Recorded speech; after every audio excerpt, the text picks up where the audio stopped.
Hello friends, నమస్తే. Welcome to cook with Pramod. ఈరోజు మీకు ఒక మంచి ఆవకాయ రెసిపీ తెచ్చానండి. ఆవకాయ అంటే రెగ్యులర్గా చేసుకునే ఆవకాయ కాదండి, ఇది టొమాటో ఆవకాయ. కొంతమందికి తెలిసే ఉంటుంది, కానీ చాలా మందికి అయితే తెలియదు ఇది. బట్ ఈ పచ్చడి అయితే రైస్లోకి చాలా చాలా బాగుంటుందండి. ఒక్కసారి తింటే అసలు వదిలిపెట్టరు. అండ్ ఇది ఇన్స్టెంట్గా చేసుకునే ఆవకాయ కూడా.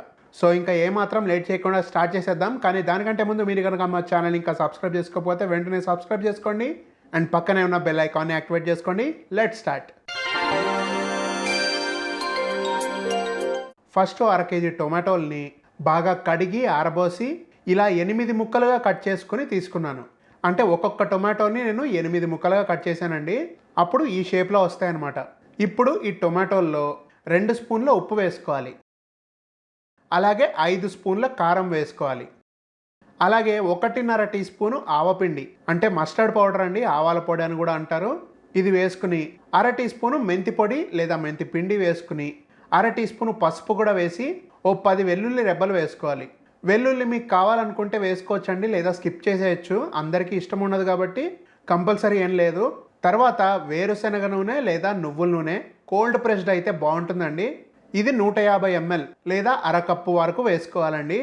ఇంతకంటే ఎక్కువ అవసరం పడదు, ఎందుకంటే మనకి టొమాటోల నుంచి కూడా రసం రిలీజ్ అవుతుంది కాబట్టి.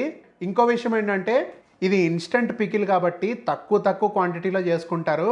అందుకే నేను క్వాంటిటీస్ అన్నీ స్పూనుల్లో చెప్పాను. ఇప్పుడు ఈ పచ్చడి అంతా కలిపేసి 1-2 గంటలు మూత పెట్టి అలా పక్కన వదిలేయండి. ఉప్పు, కారం, నూనె ఫ్లేవరు, టొమాటోలో నుంచి గుజ్జు రిలీజ్ అవ్వడము, ఇవన్నీ కలవడము, ఇవన్నీ జరుగుతాయి అన్నమాట. అలా ఒక 2 గంటల తర్వాత ఓపెన్ చేసి చూస్తే నూనె కొంచెం సపరేట్ అయి ఉంటుందండి. ఇప్పుడు మళ్ళీ ఒక్కసారి లైట్గా కలిపేసి వెంటనే సర్వ్ చేసేసుకోవచ్చు అనమాట. ఇంకా లేట్ చేయాల్సిన అవసరం లేదు. అన్నంలో ఈ ఆవకాయ కొంచెం వేసుకుని కొంచెం నెయ్యి తగిలించి తింటే ఆ ఫీల్ అద్భుతంగా ఉంటుందండి. మీరు కూడా తప్పకుండా ట్రై చేయాల్సిన రెసిపీ ఇది. మరి ట్రై చేస్తారా? ట్రై చేసి ఎలా ఉందో కమెంట్ బాక్స్లో నాకు తెలియజేయండి. వీడియో నచ్చితే ఖచ్చితంగా లైక్ చేసి మీ ఫ్రెండ్స్కి, ఫ్యామిలీ మెంబర్స్కి షేర్ చేసి మా ఛానల్ని సబ్స్క్రైబ్ చేశాక బెల్ ఐకాన్ యాక్టివేట్ చేసుకోండి.